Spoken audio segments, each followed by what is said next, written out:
बंसी विभूषित करान नवनील दावात परादरुण बिंब पदादनुष्ठा पूर्णेन्दु सुंदर मुखादर बिंद नेत्रा कृष्णात् परम त्वमहं न जाने।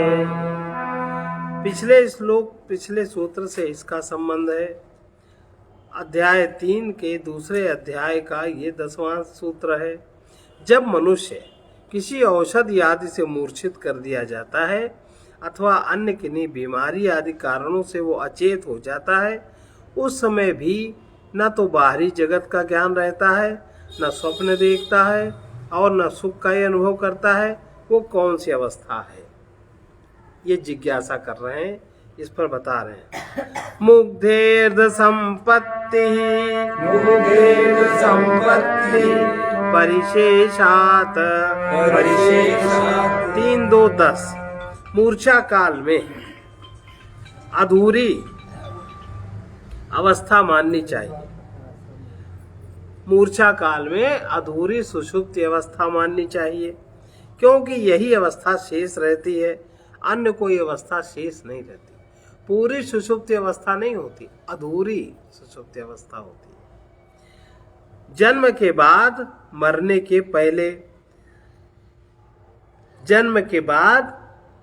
के पहले पूर्वोक्त 3 अवस्थाएं ही प्रसिद्ध हैं। किसी विशेष कारण से कभी कभी हो जाने वाली ये मुग्धावस्था सबकी और सदैव नहीं होती, इसको कहते हैं मुग्धावस्था।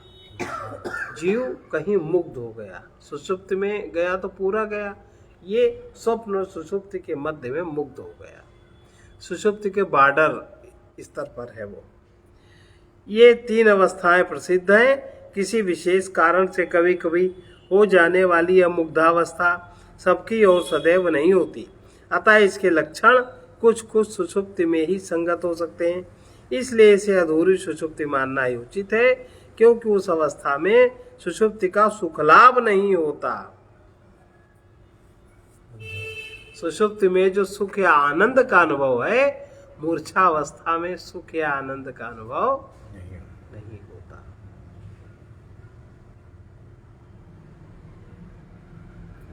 केवल अज्ञान मात्र में ही सुषुप्ति से में इसकी समता है। जैसे सुषुप्ति में अज्ञान रहता है, वैसे इसमें भी अज्ञान रहता है, इतनी समानता है।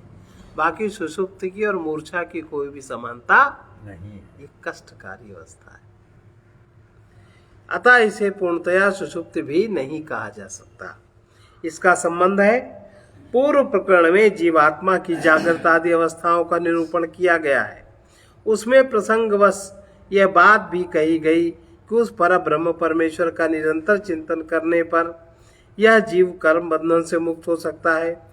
जिसके ध्यान का ये महान फल बताया गया है, उस पर ब्रह्म परमात्मा का क्या स्वरूप है, इसका निर्णय करने के लिए अगला प्रकरण आरंभ किया जाता है। यहाँ यह जिज्ञासा होती है कि श्रुतियों में कहीं तो उस परमेश्वर को सर्वथा निर्विशेष निर्गुण बताया गया, कठोपनिषद के 1:3-15,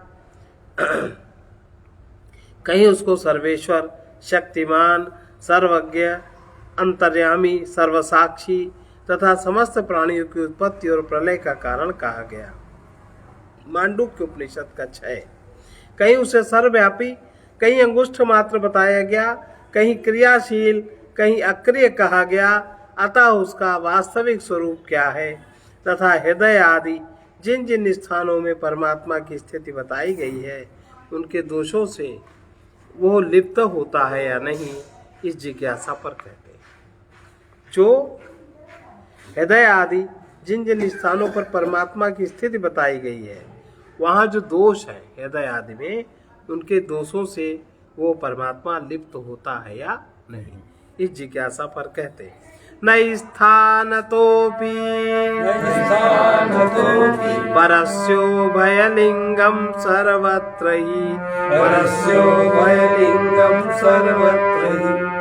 स्थान के संबंध से भी परब्रह्म परमात्मा का किसी प्रकार के दोष से संसर्ग नहीं होता, क्योंकि सभी वेद वाक्यों में उस ब्रह्म को दोनों प्रकार के लक्षणों से युक्त अर्थात सब प्रकार के दोषों से रहित निर्विशेष तथा समस्त दिव्य गुणों से संपन्न बताया गया है।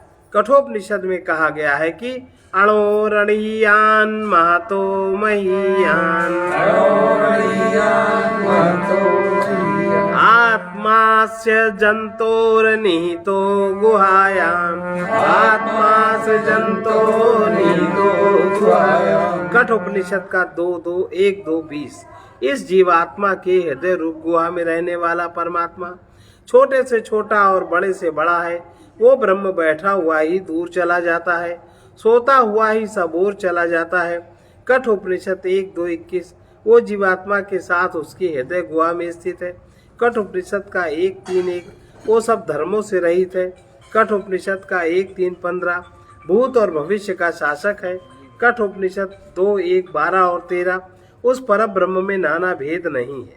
कठोपनिषद 2:1-11। उसके भय से अग्नि आदि देवता अपने अपने कार्यों में संलग्न रहते हैं। कठोपनिषद 2:3-3। इसी प्रकार अन्य श्रुतियों में भी जहाँ इसको निर्विशेष कहा उसी प्रकरण में नाना प्रकार के दिव्य गुणों से युक्त भी बताया। श्वेताश्वतर उपनिषद का 3:19 तथा जो इसके दिव्य गुण बताए गए हैं वे जीव और प्रकृति इन दोनों से विलक्षण हैं।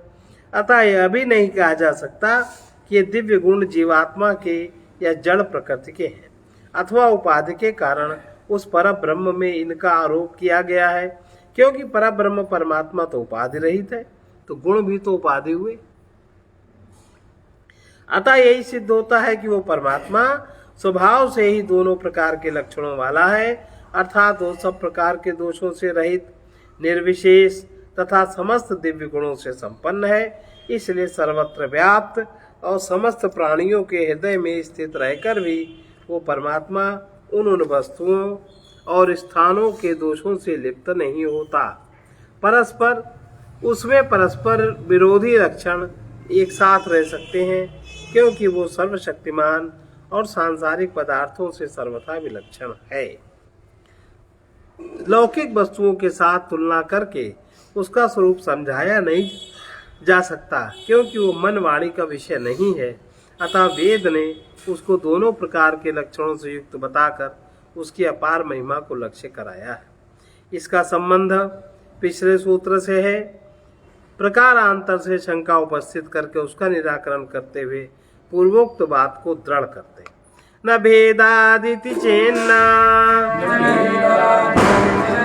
प्रत्येक मतवचनात्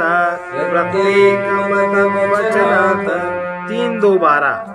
यदि कहो भेदात सगुण अपर ब्रह्म या कार्य ब्रह्म, निर्गुण पर ब्रह्म, ये ब्रह्म के पृथक पृथक दो स्वरूप माने गए हैं, अपर ब्रह्म या कार्य ब्रह्म, और एक है पर ब्रह्म निर्गुण। पर ब्रह्म माने निर्गुण और अपर ब्रह्म कार्य ब्रह्म माने सगुण। इसलिए वो एक ही परमात्मा दोनों लक्षणों वाला नहीं हो सकता। तो ऐसी बात नहीं है, क्योंकि प्रत्येक श्रुति में इसके विपरीत एक परब्रह्म परमेश्वर को ही दोनों प्रकार के लक्षणों वाला बताया गया है। यदि कहा जाए कि जहाँ परमात्मा को सब श्रेष्ठ गुणों से संपन्न बताया गया है वहाँ माया विशिष्ट कार्य ब्रह्म या अपर ब्रह्म का वर्णन है, तथा जहाँ उसके निर्विशेष स्वरूप का प्रतिपादन हुआ है वही पर ब्रह्म का वर्णन है। इस प्रकार दोनों का पृथक पृथक वर्णन होने के कारण दोनों लक्षण एक के नहीं है। अतः उस पर ब्रह्म परमात्मा को उभयलिंग वाला मानना ठीक नहीं। तो ऐसी बात नहीं है, क्योंकि अंतर्यामी ब्राह्मण में पृथ्वी से लेकर जीवात्मा पर्यंत सबका अंतर्यामी और अमृत एक ही पर ब्रह्म परमात्मा को बताया गया है। बृहदारण्यक उपनिषद 3:7-3-22 तक तथा मांडुक्य उपनिषद में भी एक ही पर ब्रह्म परमात्मा का वर्णन करते हुए उसे समस्त दिव्य गुणों से संपन्न मांडुक्य उपनिषद के 6 और सर्वथा निर्विशेष 7 कहा गया है। श्वेताश्वतर उपनिषद के 3:1-2 में उस एक ही ब्रह्म के स्वरूप का वर्णन करते हुए सूर्य के समान स्वयं प्रकाश माया से सर्वथा अतीत बताया गया है। फिर उससे श्रेष्ठ महान सूक्ष्म दूसरा कोई नहीं है, ऐसा कहकर उसे सर्वत्र परिपूर्ण बताया गया है। श्वेताश्वतर उपनिषद 3:8-9। आगे चलकर उसी को आकार और दोषों से रहित कहा है। श्वेताश्वतर उपनिषद 3:10। फिर उसके सभी जगह मुख, सिर आदि अंग भी बताए हैं। श्वेताश्वतर उपनिषद 3:11 सहस्र शीर्षा पुरुषा सहस्त्राक्षा वाला मंत्र है तथा उसे सब पर शासन करने वाला महान, सबका प्रेरक, ज्ञान स्वरूप निर्मल बताया गया। श्वेताश्वतर उपनिषद का 3:12। तदंतर उस परमेश्वर को जगत स्वरूप, सब जगह हाथ पैर आदि अंगों वाला, सब इंद्रियों से युक्त, समस्त इंद्रियों से रहित, सबका स्वामी, शासक और आश्रय बताया। 3:15-17। इस प्रकार वह प्रत्येक श्रुति वाक्य में एक परब्रह्म परमेश्वर को दोनों प्रकार के लक्षणों से युक्त कहा गया। उससे भिन्न अपर माने कार्य ब्रह्म का, एक तो पर ब्रह्म और दूसरा अपर ब्रह्म, कार्य ब्रह्म का वहाँ वर्णन नहीं है। इसलिए पर और अपर ब्रह्म भिन्न भिन्न है, ये कहना ठीक नहीं। अतएव यही सिद्ध हुआ कि वो पर ब्रह्म परमात्मा ही निर्गुण निराकार है, वही सगुण साकार भी है। इन दोनों प्रकार के लक्षणों से युक्त होना उसका स्वभाव ही है, किसी उपाधि के कारण कार्य कारण भेद से नहीं। संबंध दूसरी श्रुति के प्रमाण से पुनः उसके एकत्व को दृढ़ करते हैं। अपिचैव में के, इसके सिवा किसी एक शाखा वाले विशेष रूप से इस प्रकार प्रतिपादन करते हैं। तैत्तिरीय उपनिषद में उस पर ब्रह्म परमेश्वर को सत्य, ज्ञान और अनंत बतलाकर उसी से समस्त जगत की उत्पत्ति बताई गई है। तैत्तिरीय उपनिषद। तथा यह भी कहा गया है कि उसने स्वयं अपने आप को इस रूप में बनाया है तथा उसको रस स्वरूप, सबको आनंद युक्त करने वाला कहा है। फिर उसके निर्विशेष लक्षणों का वर्णन करके उस परमात्मा में स्थिति लाभ करने वाले साधन का निर्भय पद में स्थित होना कहा है। तैत्तिरीय उपनिषद का 2:7। उसके बाद उसकी स्तुति करते हुए कहा है, इसी के भय से वायु चलता है, इसी के भय से सूर्य उदय होता है, इसी के भय से अग्नि और इंद्र तथा पांचवा मृत्यु अपने अपने कार्य में प्रवृत्त होता है। तैत्तिरीय उपनिषद के 2 अध्याय का 8वां। इस प्रकार तैत्तिरीय शाखा के मंत्रों द्वारा भी उस एक ही परमात्मा के दोनों प्रकार के लक्षणों का कथन होने से भी एक ही परमेश्वर का निर्गुण और सगुण रूप होना सिद्ध होता है। पुनः उसी बात को सिद्ध करने के लिए दूसरा कारण प्रस्तुत कर रहे हैं। अरूपवदेव ही तत्प्रधानत्वात् 3:2-14। क्योंकि रूप रहित निर्विशेष लक्षणों की भांति ही उस सगुण स्वरूप के लक्षणों की भी प्रधानता है, इसलिए यही सिद्ध होता है वो ब्रह्म दोनों लक्षणों वाला है। जिस प्रकार उस पर ब्रह्म परमात्मा को निर्गुण निराकार बताने वाले वेद वाक्य मुख्य है, ठीक उसी प्रकार उसे सगुण साकार सर्व दिव्य गुण संपन्न बताने वाले वेद वाक्य भी प्रधान है। उनमें से किसी एक को मुख्य और दूसरे को गौण नहीं कहा जा सकता, क्योंकि एक ही प्रकरण और एक ही मंत्र में एक पर ब्रह्म परमात्मा के स्वरूप का वर्णन करते हुए उसे दोनों लक्षणों वाला बताया गया है। श्वेताश्वतर उपनिषद का 6 अध्याय का 11वां मंत्र। एको देवा सर्वभूतेषु गूढ़ा, एको देवा सर्वभूतेषु गूढ़ा, सर्वव्यापी सर्वभूतान्तरात्मा, सर्वव्यापी सर्वभूतान्तरात्मा, कर्माध्यक्षा सर्वभूतादिवासः, कर्माध्यक्षा सर्वभूतादिवासः, साक्षी चेता केवलो निर्गुणश्च, साक्षी चेता केवलो निर्गुणश्च। अतएव रूप रहित निर्विशेष लक्षणों की भांति ही सगुण साकार रूप की भी प्रधानता होने के कारण यही सिद्ध होता है कि वो परब्रह्म परमेश्वर दोनों लक्षणों वाला है। संबंध अब दूसरे दृष्टांत से इसी बात को पुनः सिद्ध कर रहे हैं। प्रकाशवच्चा वैयर्थ्याता, प्रकाशवच्चा वैयर्थ्याता 3:2-15। तथा प्रकाश की भांति दोनों में से कोई भी लक्षण या उसके प्रतिपादक वेद वाक्य व्यर्थ नहीं है। इसलिए यही सिद्ध होता है कि परमात्मा दोनों लक्षणों वाला है। जिस प्रकार अग्नि और बिजली, इसका मतलब उस समय बिजली थी,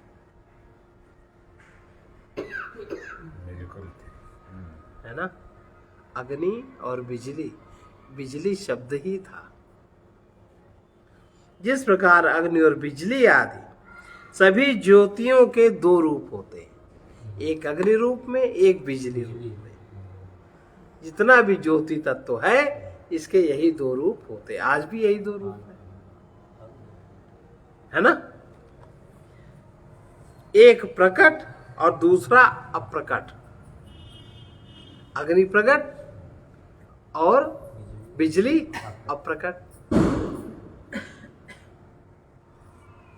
जिस प्रकार अग्नि और बिजली आदि सभी ज्योतियों के दो रूप होते हैं, एक प्रकट दूसरा अप्रकट, उन दोनों में से कोई भी व्यर्थ नहीं है, दोनों ही सार्थक है। उसी प्रकार उस ब्रह्म के भी दोनों रूप सार्थक है, व्यर्थ नहीं, क्योंकि ऐसा मानने से ही उसकी उपासना आदि की सार्थकता होगी। दोनों में से किसी को प्रधान, दूसरे को गौड़ या अनावश्यक मान लेंगे तो उसकी सार्थकता नहीं होगी। श्रुति में उसके दोनों लक्षणों का वर्णन है। श्रुति के वचन कभी व्यर्थ नहीं हो सकते, क्योंकि वे स्वतः प्रमाण है। अतः उन वेद वाक्यों की सार्थकता के लिए भी ब्रह्म को सविशेष निर्विशेष दोनों प्रकार के लक्षणों से युक्त मानना उचित ही है। अब श्रुति में प्रतीत होने वाले विरोध का दो सूत्रों द्वारा समाधान किया जाता है। आह च तन मात्रम 3:2:16। श्रुति उस परमात्मा को केवल सत्य ज्ञान और अनंत मात्र ही बताती है। यहाँ सगुणवाचक शब्दों का प्रयोग नहीं है। 33 श्रुति में सत्यम ज्ञानम अनंतम ब्रह्म, 33 उपनिषद का 2:1 अर्थात ब्रह्म सत्य ज्ञान और अनंत है। इस प्रकार ब्रह्म को केवल ज्ञान स्वरूप ही बताया है, सत्य संकल्पत्व आदि गुणों वाला नहीं बताया। अतः उसको दोनों लक्षणों वाला नहीं माना जा सकता।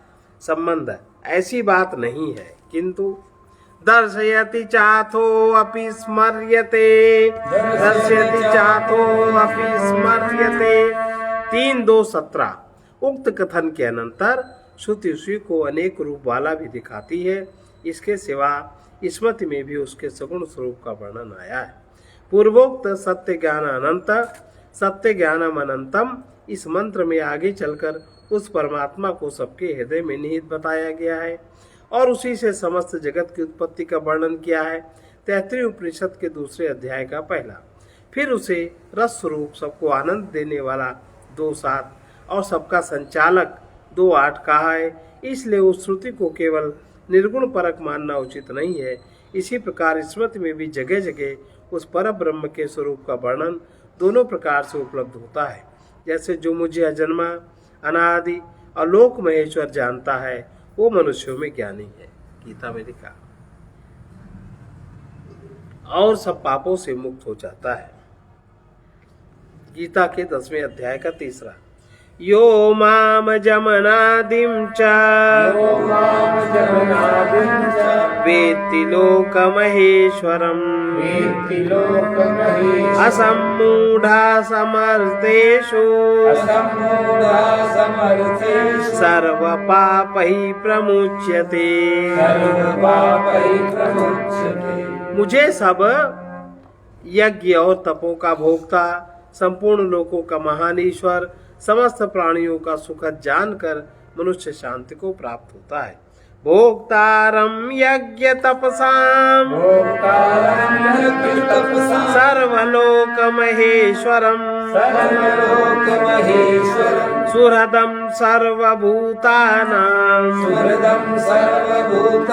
ज्ञात्वा मां शान्तिमृच्छति। गीता के 5वें अध्याय का 29वां। ऐसे सगुण रूप वाला मैं केवल अनन्य भक्ति के द्वारा ही देखा जा सकता हूँ, तत्व से जानने में आ सकता हूँ और मुझ में प्रवेश भी किया जा सकता है। गीता के 11वें अध्याय का 54वां। भक्त्या त्वनन्यया शक्या अहमेवं विदोऽर्जुन ज्ञातुं द्रष्टुं च तत्त्वेन प्रवेष्टुं च परन्तप। ऐसे सगुण रूप वाला मैं केवल अन्य भक्ति द्वारा देखा जा सकता हूँ, तत्व से जानने में आ सकता हूँ और मुझ में प्रवेश भी किया जा सकता है। श्रीमद् भगवद गीता के 15वें अध्याय में क्षर और अक्षर का लक्षण बताकर यह स्पष्ट रूप से कहा गया कि उत्तम पुरुष इन दोनों से भिन्न है, जो कि परमात्मा नाम से जाना जाता है, जो तीनों लोकों में प्रविष्ट होकर सबको धारण करता है तथा जो सबका ईश्वर एवं अविनाशी है। उत्तमः पुरुषोत्तन्यः महापुरुषस्त्वन्यः परमात्मेत्युदाहृतः यो लोकत्रयमाविश्य बिभर्त्यव्यय ईश्वरः। इस प्रकार बहुत से वचन स्मृतियों में पाए जाते हैं जिनमें भगवान के सगुण रूप का वर्णन है और उसे वास्तविक बताया गया है। इसी तरह श्रुतियों और स्मृतियों में परमेश्वर के निर्गुण निर्विशेष रूप का भी वर्णन पाया जाता है और वो भी सत्य है। इसलिए यही सिद्ध होता है कि ब्रह्म दोनों प्रकार के लक्षणों वाला है। उस पर ब्रह्म परमेश्वर का सगुण रूप उपाधि भेद से नहीं किंतु स्वाभाविक है। इस बात को सिद्ध करने के लिए दूसरा प्रमाण देते हैं। अतएव चोपमा सूर्यकादिवत 3:2:18। और इसलिए अर्थात परमेश्वर का उभय रूप स्वाभाविक है। यह सिद्ध करने के लिए सूर्य आदि के प्रतिबिंब की भांति उपमा दी गई। सब भूतों का आत्मा पर ब्रह्म परमेश्वर एक है, तथापि वो भिन्न भिन्न प्राणियों में स्थित है। अतः जल में प्रतिबिंबित चंद्रमा की भांति एक और अनेक रूप से भी दिखता है।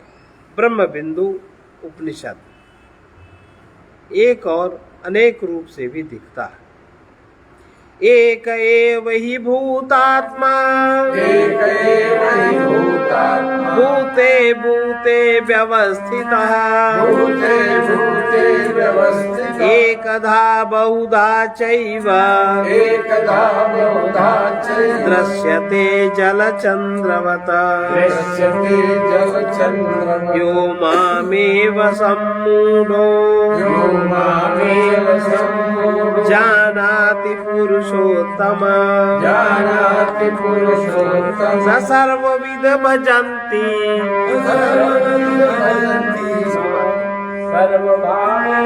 भारत स सर्वविद भजन्ति सर्वभावेन भारत। इस दृष्टांत से यह बात दिखाई गई है कि सर्वांतर्यामी परमेश्वर सगुण और निर्गुण भेद से अलग अलग नहीं किंतु एक ही है, तथापि प्रत्येक जीवात्मा में अलग अलग दिखाई दे रहा है। यहाँ चंद्रमा के प्रतिबिंब का दृष्टांत देकर यह भाव दिखाया गया है, जैसे सूर्य और चंद्रमा आदि में जो प्रकाश गुण है वो स्वाभाविक है, उपाधि से नहीं है, उसी प्रकार परमात्मा में भी जो सत्य संकल्पत्व, सर्वज्ञत्व, सर्वव्यापीत्वादि गुण है वे स्वाभाविक हैं, उपाधि से नहीं है। दूसरा यह भाव दिखाया गया है कि जिस प्रकार चंद्रमा का प्रतिबिंब जल में अलग अलग दिखता हुआ भी एक है, उसी प्रकार परमात्मा सब प्राणियों में अंतर्यामी रूप से अलग अलग की भांति स्थित हुआ भी एक ही है, तथा वो सब में रहता हुआ भी उन गुण दोषों से अलिप्त है। गीता के निम्नांकित वचन से भी इसी सिद्धांत की पुष्टि होती है। अविभक्तं च भूतेषु विभक्तमेव च स्थितम्।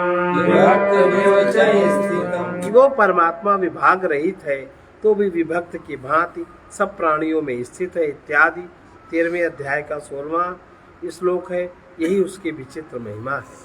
संबंध यहाँ प्रतिबिंब का दृष्टांत दिया जाने के कारण भ्रम हो सकता है कि परमात्मा सब प्राणियों में रहना प्रतिबिंब की भांति मिथ्या ही है, वास्तव में नहीं है।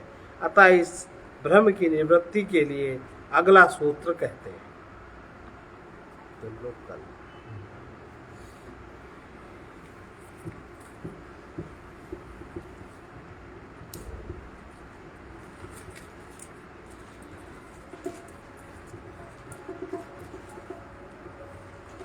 सर्वे भवन्तु सुखिनः सर्वे सन्तु निरामयाः।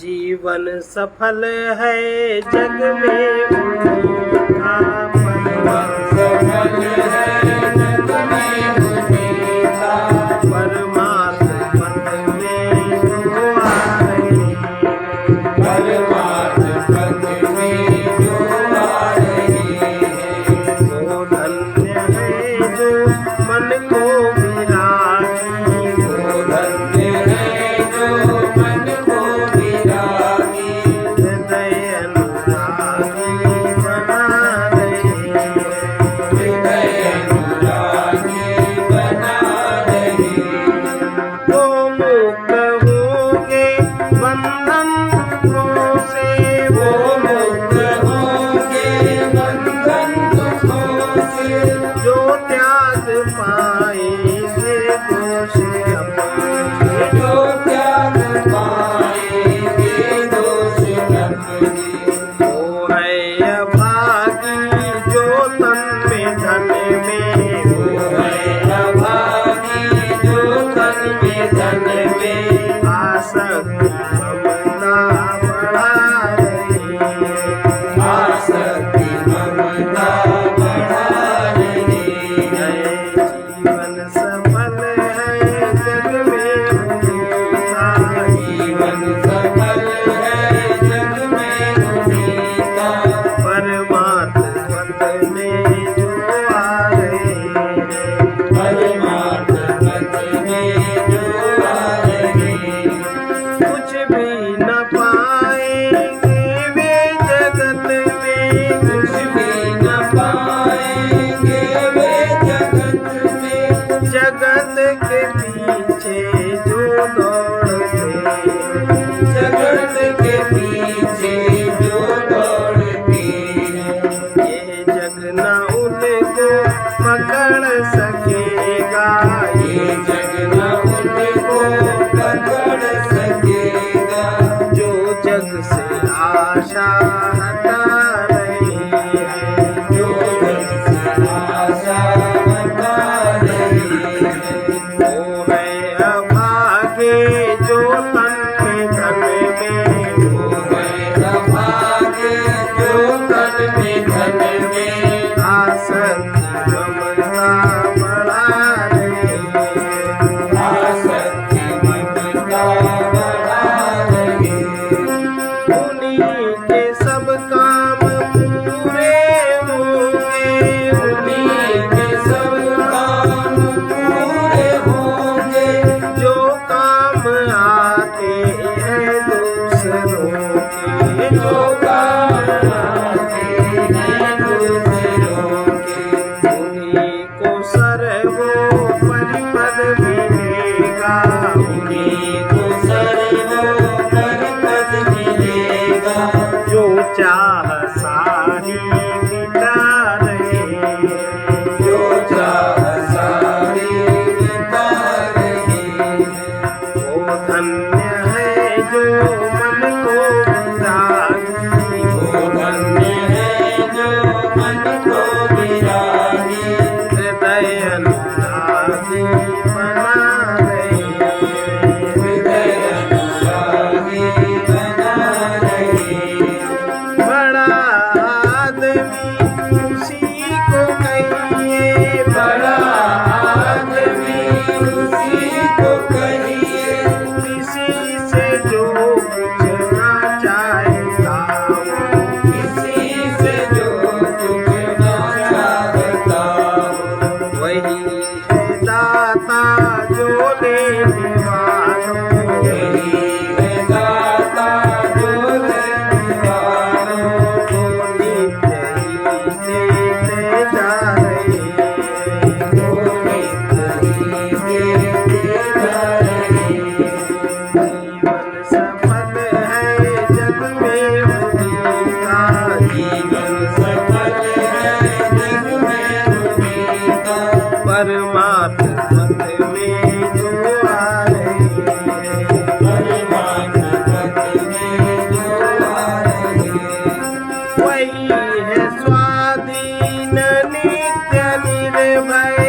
परम तृप्त अपने ही में, पथिक परम तृप्त अपने ही में, जो अपने प्रियतम को पा रहे हैं, जो अपने प्रियतम को पा रहे हैं।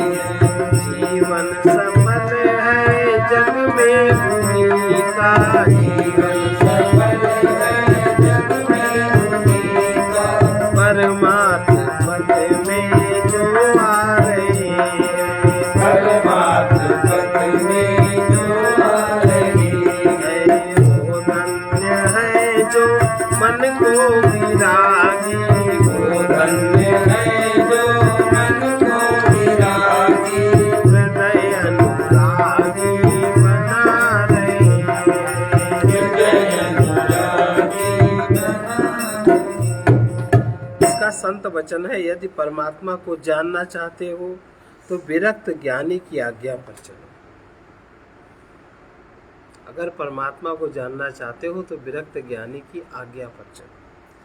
संसार में लाखों मनुष्य स्व को न जानकर पर की अर्थात अन्य की ओर देखते हुए, पर कथा कहते हुए, सुनते हुए समय नष्ट करके विनाश को प्राप्त हो रहे हैं। सर्वे भवन्तु सुखिनः,